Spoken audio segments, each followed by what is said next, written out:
Ahoy there, mateys! Welcome back, finally, to Moving Right Along, a Muppet movie podcast brought to you by toughpigs.com.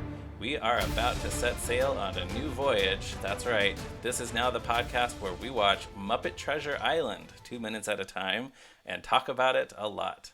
I'm your host, Ryan Rowe. I'm your other host, Anthony Strand. And we don't have a guest this week. It's just the two of us, I don't know, captains and first mates, or I'm Samuel Arrow. I'm the Samuel Arrow of this podcast. Okay, I've already forgotten what his job is on the ship, on the crew. He is the birdsman. I don't know what his job is. Here's the thing, Ryan. I'm so hyped to talk about Muppet Treasure Island for the next 50 weeks. Yeah. Well, okay, so should we get this out of the way, what we've already alluded to before, that Yeah, let's do it. Let's talk about it. Pretty sure that I like this movie, maybe not significantly more than you, but definitely more than you. You definitely like this movie more than I.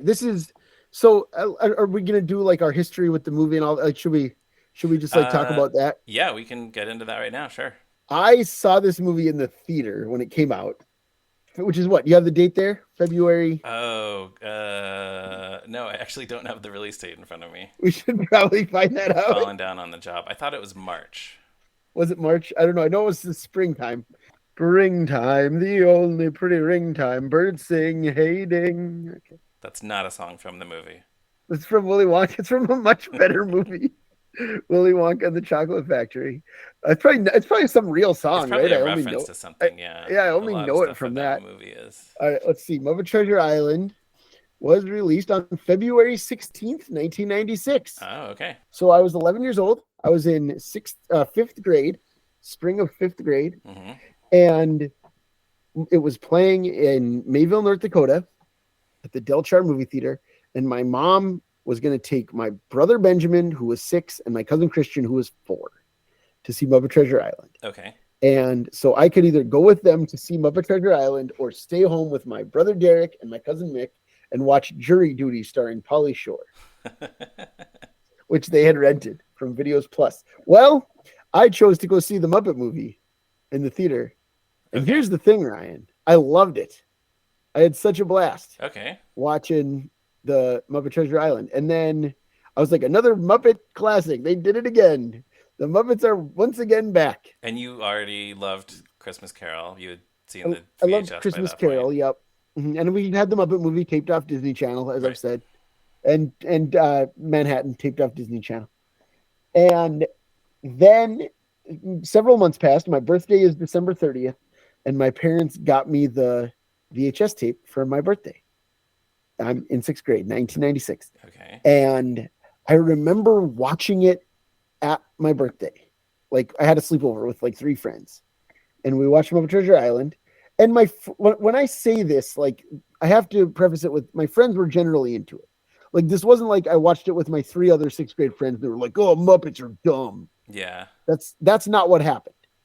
They generally enjoyed it. But I remember watching it on tape and just being like, wow, this isn't actually very good. Like, I remember thinking that. And now I have spent 27 years trying to change that opinion. Like, and obviously you're a Muppet fan, so you have seen it multiple times since I've seen it so many times. Like, yeah. I've often said, of all the movies that I don't like, this is the one I've seen the most. Well, time. That's the thing about being a fan of something. Yeah, like I complain about Muppets from Space all the time, and it's like, man, I hate Muppets from Space. I should watch it for the 19th time. Right? Yeah, that's the thing. Like, I was trying to think. I don't hate it either, by the way. I should qualify that. I do not hate Muppets from Space. Sure, and I don't hate this either. Right. I really don't. I struggle with it. Right? Yeah. I was trying to think of how many times I've watched this whole movie from beginning to end in 28 years. And it's got to be at least 20 times. Sure. Like no question. No, that sounds about right. You know, and like Roz really loves it, you know, so then that became a thing. Like when we talked about this on Classic Theater, but it's kind of the same thing where this one too, she was just like, yeah, that great Muppet movie, Muppet Treasure Island. Right. And I was like, nah, it's not funny and the songs are bad and the Muppets don't do anything in it, you know? And she was like flabbergasted at me. Yeah. But so when I say that I don't like it, it's not that I I hope listeners know by now, after 4 movies and all these specials and everything, that I don't approach a Muppet movie with like, I gotta look for flaws. No, I that would gotta be why would you even be doing this podcast or contributing to a Muppet fan website if you were doing that? right, exactly. I wouldn't. And so it's like, but I feel like my attitude in general is going to be very different on this one than it has been on the previous four Right. movies, Yeah, the where first four movies. I love nearly everything. Yeah, yeah. There's like nitpicks or This is whatever, great. but This is great. This is great. Yeah. yeah.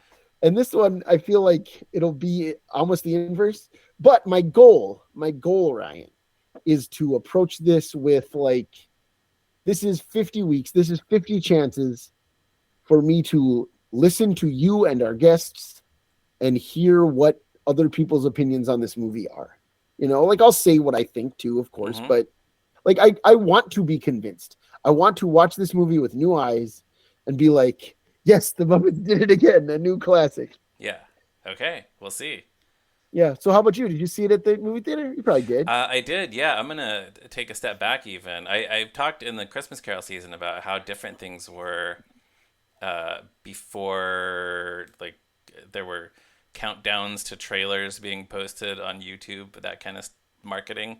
I found out about this that this movie was gonna happen on the online service Prodigy, which was a competitor to AOL back in the day. Do you remember that? Yep. I sure do. I never had it, but I remember. Yeah, we didn't. I remember seeing like Prodigy keyword Nick Yes, on exactly. Nickelodeon commercials or whatever. Yeah, we had America Online later, but first we had Prodigy, and they had message boards. I don't know if this was like, it was some kind of Muppet message board or like a similar to a subreddit, I guess now. But there was a message board that was devoted to Muppets, and one person who occasionally posted there was Steve Whitmire. And one day he mentioned in a post, just very casually, like, "Oh, we're about to go to London to make a movie of Treasure Island," and that's how I found out that this was going to happen. That is incredible. And you're 13 ish. Yeah, 14? I guess 13 or 14. Yeah. Wow. So, and then I had to wait until February whatever 1996. But I did go to the movie theater. I saw it, I think, with my family, and I loved it. And I got the VHS, probably for the next Christmas or birthday. I don't know. Maybe I bought it with my allowance at that point. Yeah, because your birthday was right after this came out. Yeah, so I would have had to wait another year. So, yeah. And then I guess another thing that's occurring to me, that's, I don't know how big a piece of the puzzle of me liking this movie this is, but I had a friend in high school named Tom who I thought was pretty cool. I was never the type to just like,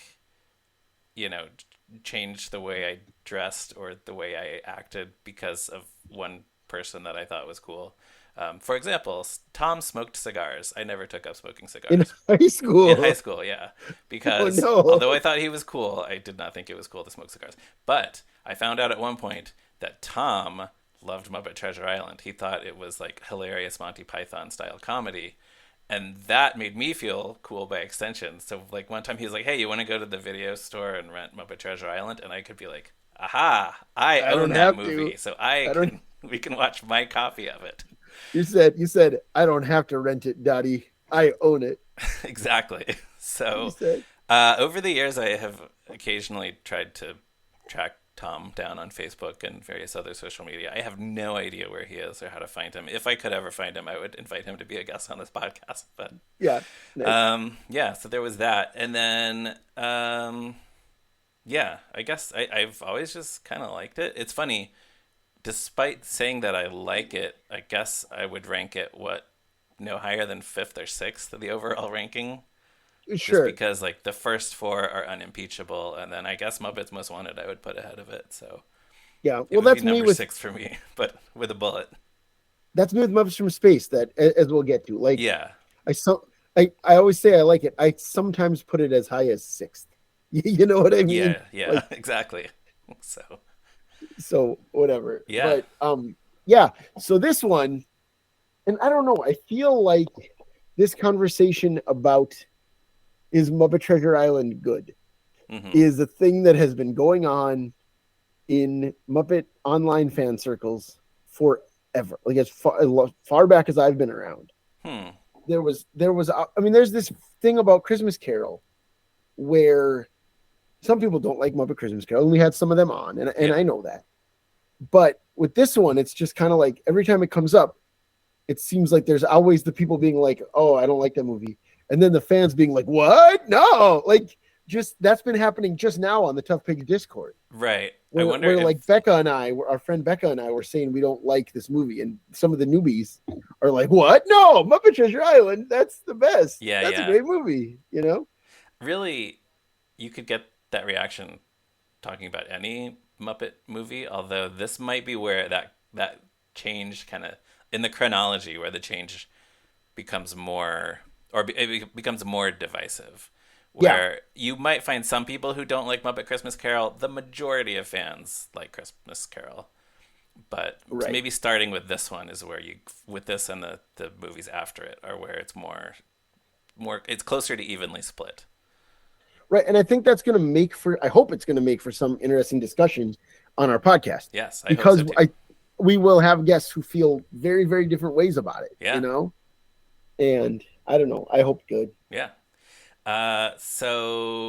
This is based on the novel Treasure Island by Robert Louis Stevenson. I think it's fair to say this is a looser adaptation than Christmas Carol was. Yes, it's much looser. So I'm going to go ahead and say that you very graciously purchased the annotated Treasure Island for me. Well, I can tell you that was with Tough Pigs money. So, thanks to our Patreon patrons and people who have purchased things from our TeePublic store. That's because of you guys. Yes, thank you to them. Yeah. Because last year I had the annotated Christmas Carol, which I referred to throughout the season. Right. So I'm going to do that again. But what I was a little, and this is the annotated Treasure Island is with notes by Simon Barker Benfield. So that's who I will be referring to throughout the season. But the Christmas Carol one had like 75 pages of background about Dickens and why the book was written and how the book was written and what the times were that led to A Christmas Carol. And this one is just kind of like about 15 pages about actual sailing in the 1700s. Okay. And I don't know, I wanted to learn about the book. I didn't want to learn about sailing. You know what I mean? Does it give any context at least for how common a pirate adventure story would have been at the time, or what the public appetite for it would have been? No? Not really. I mean, It's really all about like, this is how like cargo ships worked and this is what pirates did. Wow. So I hope there's more of that as it goes through like the footnotes. Yeah. Is my hope. So the book was published in 1883. Okay. We are about 40 years more recent than A Christmas Carol. Oh, right. We have that book is 1843, and we have jumped forward in time. We are still, I don't know. Robert Louis Stevenson was Scottish, so I actually don't know. Is Scotland part of the United Kingdom in 1850 when he was born? I honestly don't even know. You don't know either? Nope. All right, so let's see. He was born in Edinburgh, Scotland. Sorry, listeners who know the answer to this question. When did Scotland become part of the UK? 1707. Oh, okay. Shows what I know. So the answer is yes. He like Dickens was born in the United Kingdom. Yes. Okay. But he this was his first published novel. Oh, really? That's what I didn't know. Yes. Oh, no, I had no idea.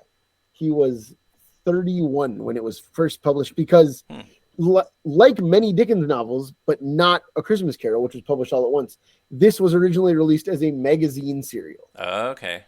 So 14 weekly installments in Young Folks magazine. Young Folks. From Young Folks magazine, which was a weekly magazine, not a monthly. Oh, okay. So it was 14 installments between October 1st, 1881 and January 28th, 1882.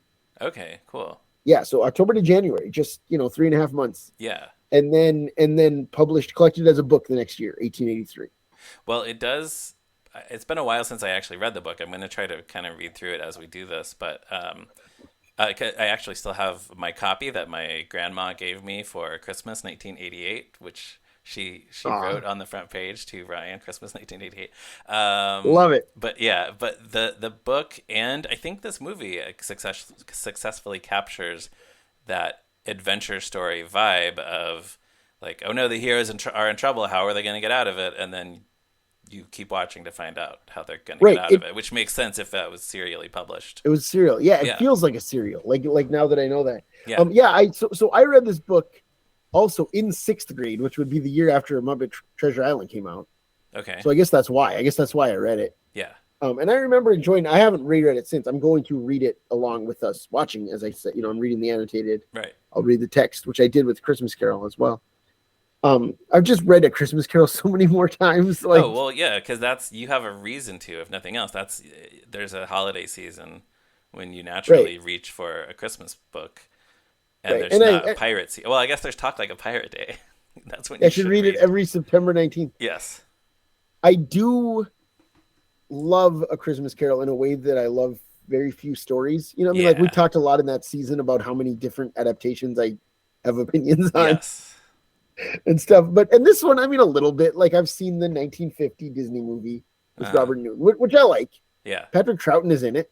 I mean, come on, Oh, you know. So I like anything with Patrick Troughton in it. The second Doctor from of TV's course. Doctor Who. Yeah. That's cool. Yeah, he's a small part, but it's great to see him. But that's a fun movie. I actually own it on RCA Selectavision. If you want to come over and watch it. Well, you know I do. I don't think Awesome. I probably saw that one. I don't know, years and years ago on the Disney Channel or the Wonderful World of Disney syndicated rerun thing, or yeah. But I Yeah, should it's really it's rewatch that one. yeah, it is on Disney Plus. Oh, they're kind of Okay, hit or good. miss on the old live action movies, but that one is on there. Yeah, yeah, but there So are not as many adaptations of this as there are of A Christmas Carol, right, obviously. right, yeah. And I mean, Disney did a third one, Treasure Planet, Treasure in Planet, yeah, in which 2003. is not bad, and I'm sure that'll come Yeah, up in the conversations a lot. I like it. I don't love it. I don't think it's a That's masterpiece. fair. Yeah, there are Yeah, things I but like about it and things that I think they could have done differently. But I think seems it's so much better than Atlantis, I think, which came out right around the same time. Atlantis: The Lost Empire, which is a similar movie and not as successful. So I think that yeah, that's helps Treasure Planet that's for me, at least. probably true. Yeah. Um, but and so I mean, it's one of those things where I think it's probably Musker and Clement's worst movie, if I'm Yeah. being honest. Yeah. But I don't think they've made a bad movie ever. Like a truly bad movie. Right. Yeah. I mean, it's Little Mermaid. I mean, Great Mouse Detective, which is okay. Yeah. But then it's Little Mermaid, Aladdin, Hercules, Treasure Planet, and then it's Princess and the Frog and Moana, Moana. after that. Yeah. So like they're all pretty great. Yep. It's not like they were out here cranking out, I don't know, Bolt or something. You know what Home I on mean? the Range.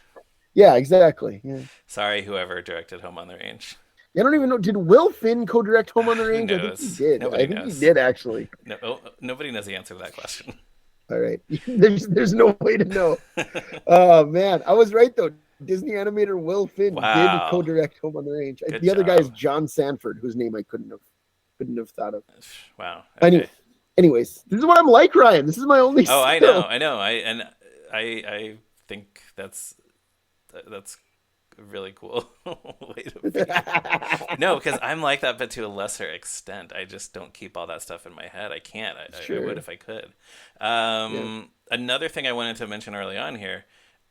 For a long time, there was this notion in Hollywood that pirate movies do not do well.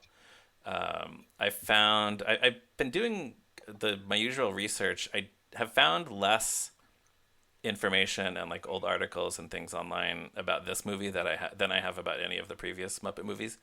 But one thing I found is an Associated Press article from 2003, which was published the weekend that the first Pirates of the Caribbean movie was released, and the headline is "Bad Record for Pirate Movies," and the caption under the photo is Disney's Pirates of the Caribbean, The Curse of the Black Pearl, might be a hit with its special effects battles and satiric take on the genre's conventions. Many pirate-themed movies have been flops.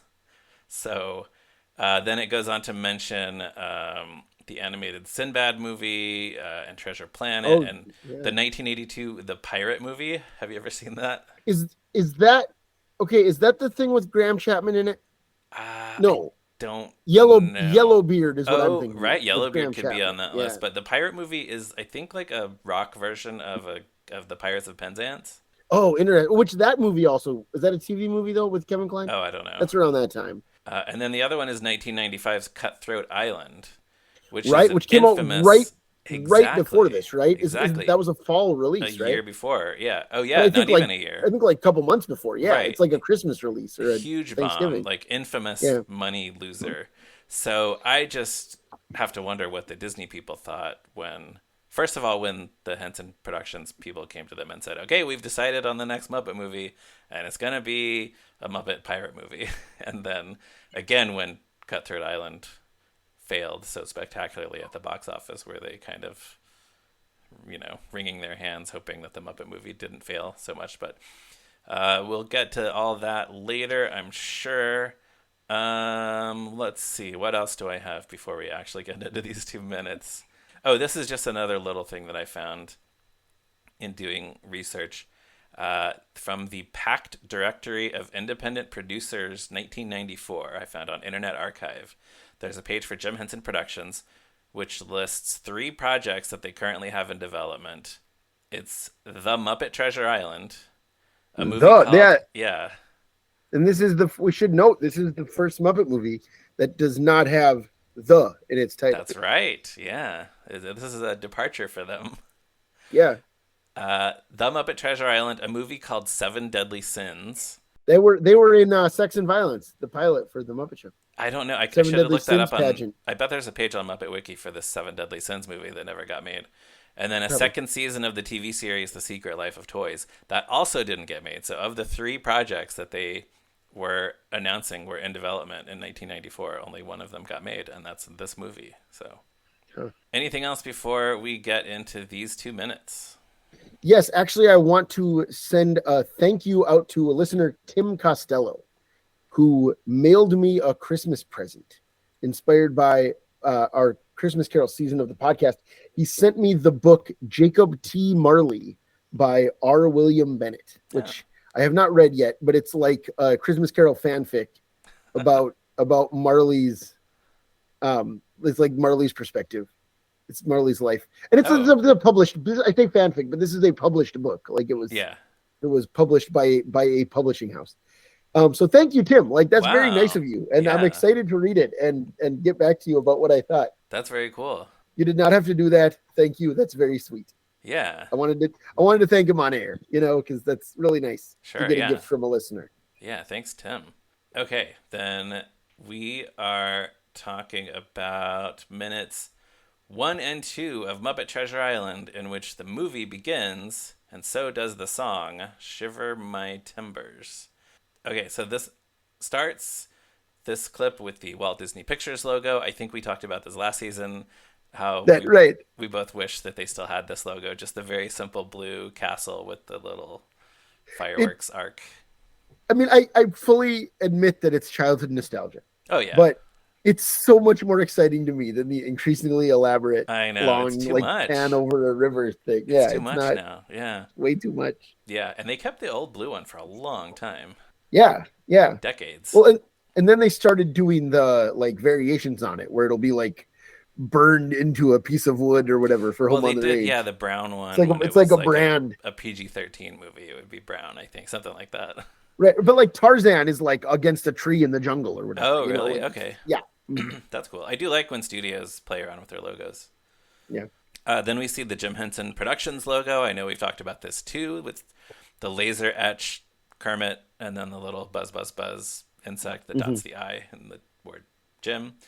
That's cool. It is. Then we see an ocean at sunset and the credits start rolling. Walt Disney Pictures presents from Jim Henson Productions, a Brian Henson film. We know that guy. He directed the last movie. He directed the Jack and the Beanstalk, The Real Story later. He did that too, yes. Yeah. He played one of Miss Piggy's brothers in Muppet Classic Theater. Yeah, was he Andy or Randy? I And don't then know. I think Andy, right? Randy is Dave. I don't know, I mean, you man. got a I don't know. 50-50 chance of being correct. He's the Steve Whitmire one. The one who later, yeah, on Muppets Tonight, right? Okay, so we got seagulls flying. The camera is pulling us into an island with treacherous rocks. And here's what happened as I was watching this clip. I have not rewatched the entire movie yet in anticipation of this season.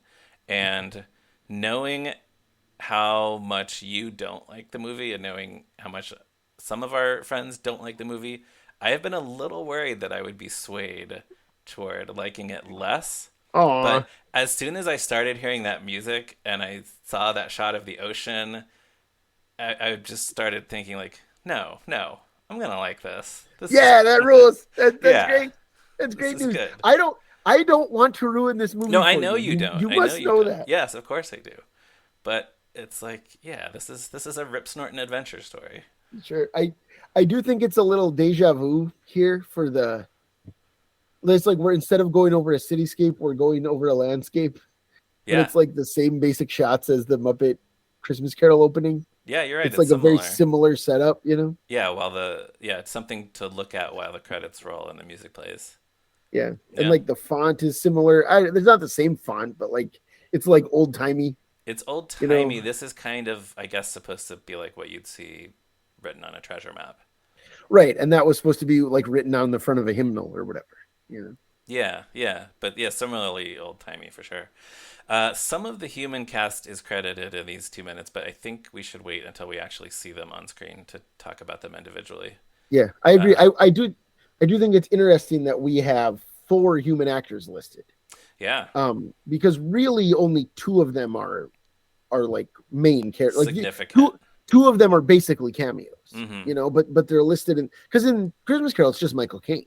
Yeah, Because no one else is famous and no one else is really that like prominent in the story. You know? right. I mean, Belle and nephew Fred, but they're not quite prominent enough to be in the opening credits. Right. And like truly neither of them were famous, which like the Oh, right, two yeah, like I mean they're very talented as we discussed. yes, I think we're both impressed with both of them. yes, Meredith Braun was on our show. right, That which is great, but we would have spoken well of her performance anyway. right. You know, as we did before we knew she was coming on. But the two like cameo-ish ones here were very famous in the UK, especially. Yeah, yeah, You know, it's so I true. think that's why they're in the opening credits. Yeah, well, and I think I don't know. I should have looked at the numbers, but I will now that I'm thinking about it.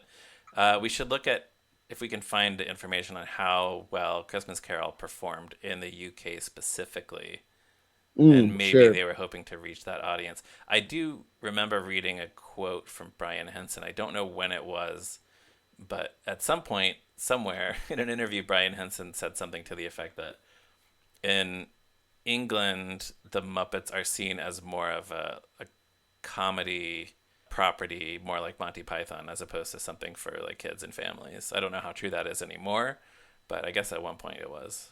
Sure.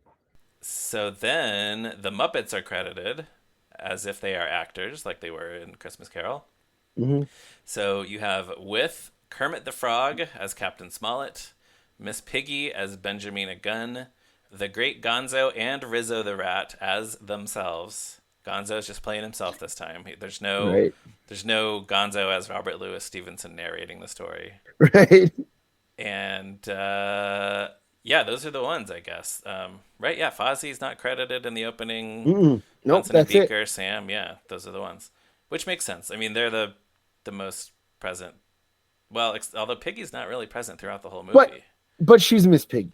She's Miss Piggy, yes, and her. Same thing in Christmas Carol. She has three Yeah, scenes. exactly. You Yeah. know, So like she still she still looms large in the whole movie, just because you're right, waiting to see her.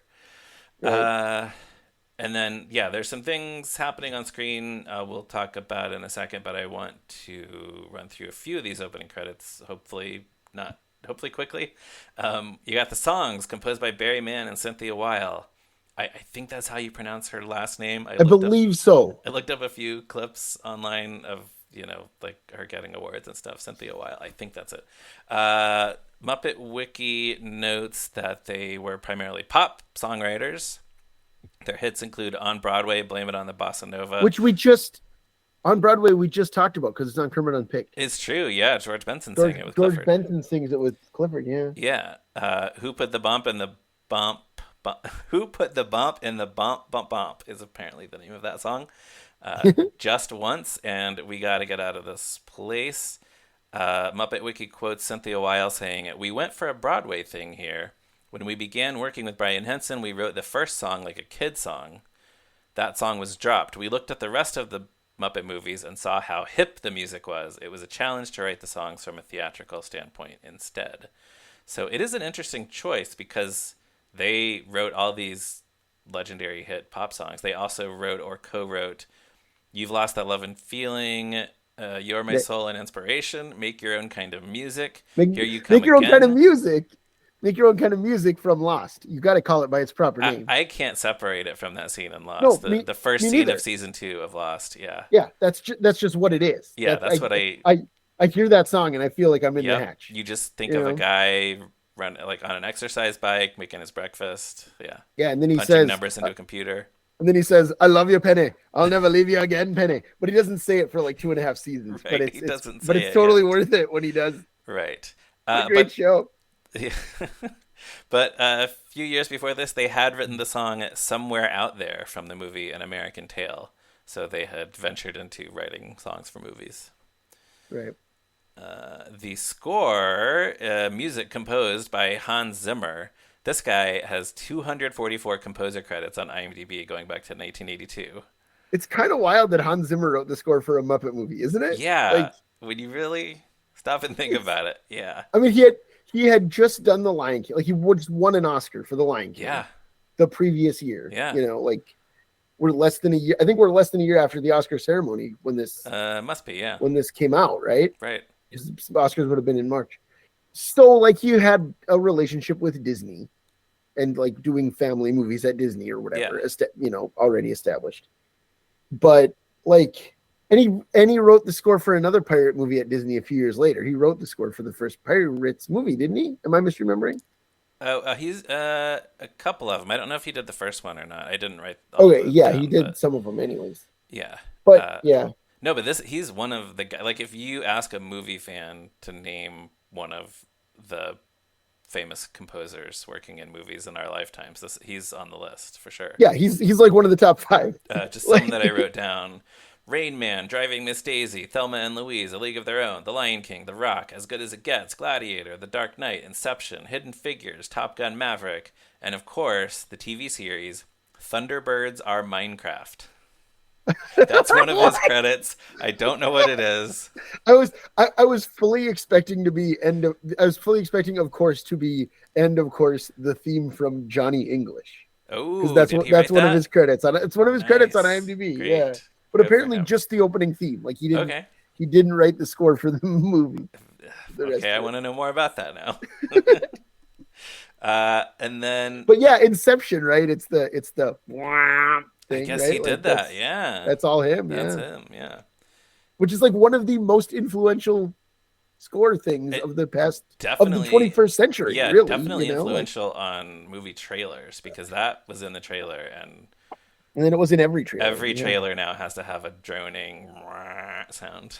Yeah. So, thanks, Hans Zimmer? Question Yeah, mark? thanks, Hans.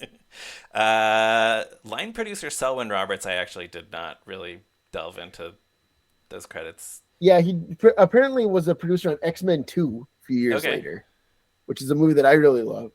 And the movie Hackers, the with Robert Redford and Angelina Jolie. I've never seen that. It's like a mid-90s cyber thriller. It's silly.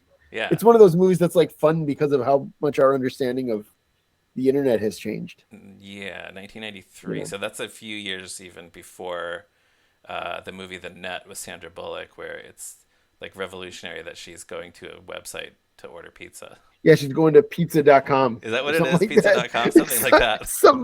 Something like that, I was yeah. trying to remember. Then there's visual effects producer Thomas G. Smith. He worked with the Muppets a couple other times. He was a producer on Muppet Vision 3D, and he later worked on Muppets from Space and the Henson Company miniseries, Jack and the Beanstalk, The Real Story. So how about Hey, that? Brian Henson's most notable directorial credit. One of them. He was also the head of Industrial Light and Magic for a while. Oh yeah, yeah, I did see that. Yes, that's definitely worth noting. So he knows what he's doing. He knows his way around a visual effect. Yeah, he worked on Raiders of the Lost Ark, Return of the Jedi, Wrath of Khan, E.T. That's cool. Like Yeah, that's wild. yeah. Those are some credits. Production designer Val Strazivek worked on Muppet Christmas Carol. We talked about him several times. He's was really good at his job, Yeah, yeah, yeah. and I think you can see again like the level of detail and building a world that can accommodate Muppet-sized characters. So I mean, we'll have plenty of time to get into it. I think this movie looks so much cheaper than Really, Christmas Carol. I think it's so yeah. There's something, really. and I'll tell you what I think it is. I have a theory, and we'll see if this is how I feel about it as we go through it 2 minutes at a time. Hmm. They both, were shot entirely in studio On sound stages, yeah. on sound stages, and I think that works better for like cold, grimy London streets than it does for what is supposed to be a beach and a seaport and all Okay. these like extravagant outdoor locations that don't look like they're outdoors. Yeah, I And got it. there's like a very stagey quality to this that I don't think does it any favors. Like I think they both have a stagey quality. I just think that works better for a Christmas Carol than it does Mm, for like Sailing for Adventure on the Big Blue Wet thing, where we right. should feel like they are doing that, and it never feels like that to me. Right. Well, there You know? are a few shots, which probably he had less to do with. There are a few of those shots of the ship sailing on the ocean, but that's probably Right. more of a visual effects thing. So, Yeah. It's probably more okay. Thomas Well, G. Smith's department. yeah. So we'll see as we go along. Costume designer Polly Smith, we've praised her a lot on this I shan't podcast. speak a word against Polly Smith. Right. She's the Because, best. yes, she's a genius. So she deserves a lot of credit for making them look great in this period setting. Yes, but one thing that we forgot to talk about for Polly Smith last time, which we really should, is that she actually co-created the sports bra. Oh yeah. Wait, how did we find that out? It's on her Wikipedia page. Okay. In 1977, Smith co-created the jog bra, the first sports bra, working alongside Lisa Lindahl and Hinda Miller. And here's why we found that out. She was inducted into the National Inventors Hall of Fame in 2022 for that. Wow. Good for her. Did you Yeah, say 1976? 1977. Oh, so she might have been working with Muppets by that point or not quite yet. Let's see. When did she? I really don't know when she started. Well, her Muppet Wiki page will say. Yeah. I would think. Let's see. Polly Smith. Came on board to create costumes for the Muppet Show in 1978. So right after that, Oh, right after. um, immediately after co-creating the jog bra, How do you she follow up the success of inventing the sports bra? You go to work for the Muppet Show. like to be clear, we are two like cis het men, whatever.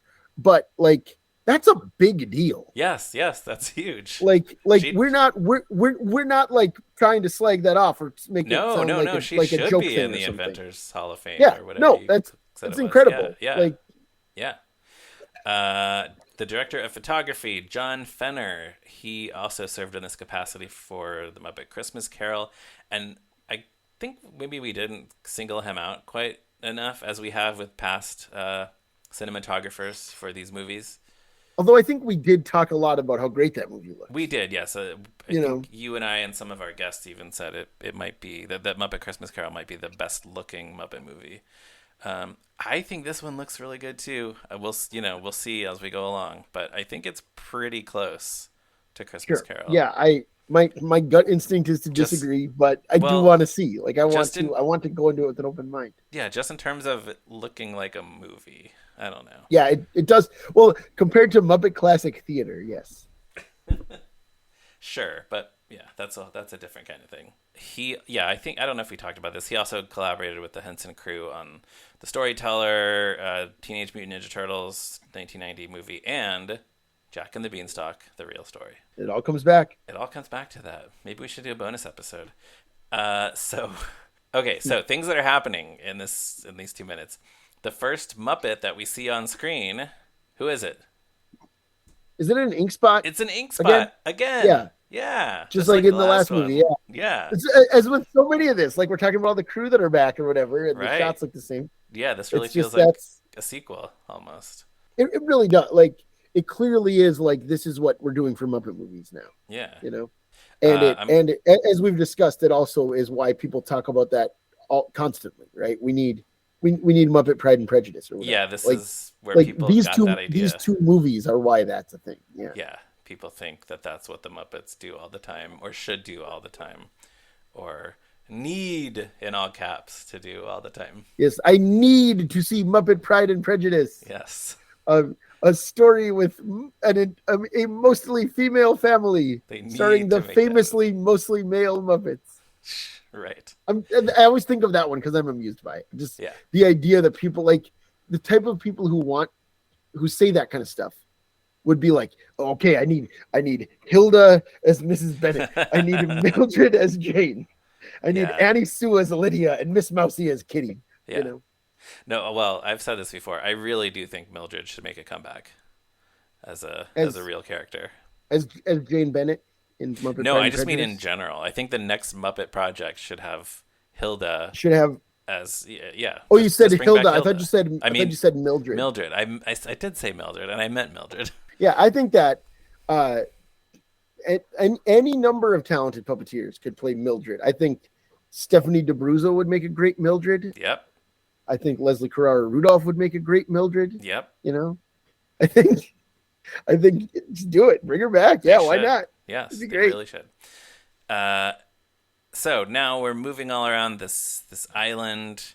There's a voiceover now telling us about this voyage of Captain Flint. They were burying treasure 3 days east of Tortola in the Caribbean. That's how he pronounces it, the Caribbean.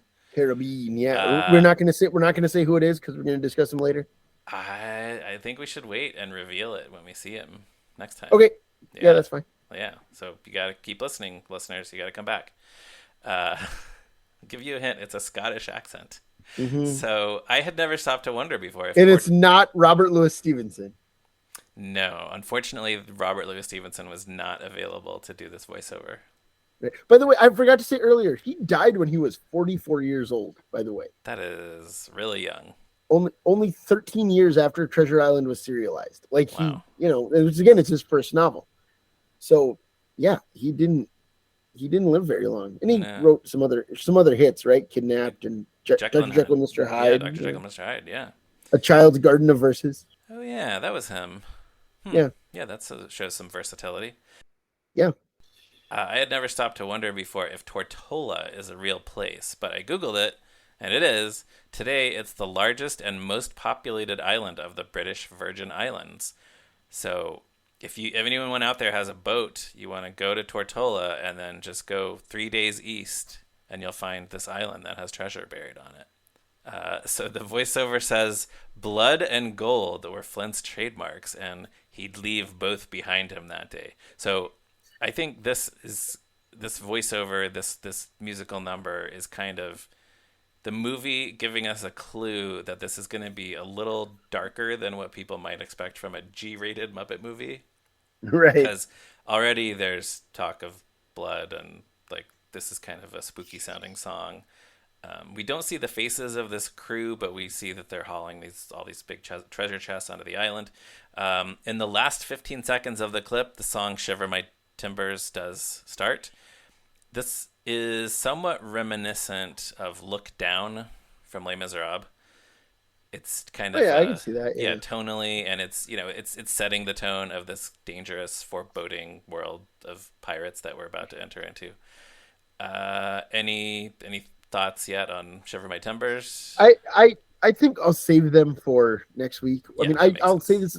This is my favorite song in the movie. Good. Like yeah. By far, I love it so much. It's the one that gets in my head a lot from this movie. Yeah. When we were getting ready to record this podcast, that's what was in. Like, even I know it's the first song, but like, anytime I'm reading the annotated Treasure Island, I'm just like, well, I don't. Did you hear the newest episode of Hubbawa that I was on? I have the one that just posted today as we're recording it. Yeah, that I was on though. No, I haven't yet. Oh, I say The devil himself would have to call him scum a bunch of Yeah. times in it. Because I think about that all the time. That's a good line. But again, that'll be next week. Yeah. Uh, yeah. So then at the end of the clip, you got two ink spots joining in on a line. They start to sing, and they sailed there. But that's where this clip cuts off. We don't know what they sailed. Here we go. Ryan, it's happening again. Yeah, I know. We don't know what they sailed. They sailed their schooner. They sailed their yacht. There was a sale at Kmart. We don't know. We'll have to wait until next week to find out. A schooner is a sailboat, stupid head. A schooner is a sailboat?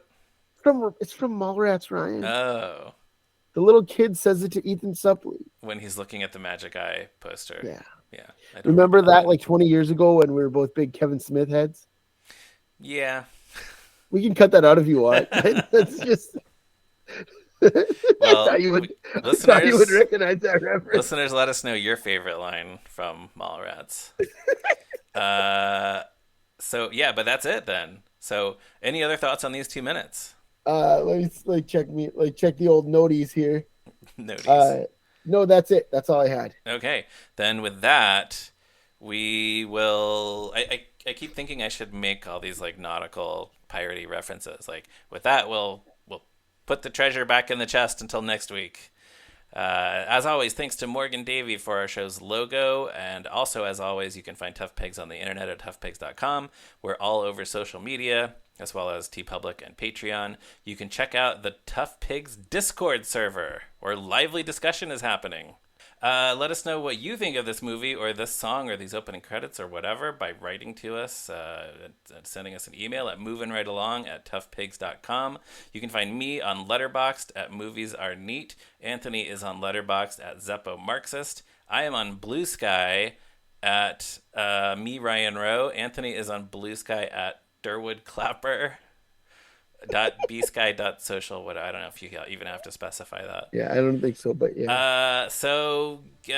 Listeners, please tell everyone you know to listen to this podcast. Those friends of yours who are big fans of Muppet Treasure Island, tell them, hey, you know that movie you like? This podcast that I listen to is just doing a season about the entire movie. You should listen to it. And join us again next week for another episode. That movie that you like? Yeah. Join us again next week for another episode of Moving Right Along. Avaschi. We're making a podcast about Muppet Treasure Island.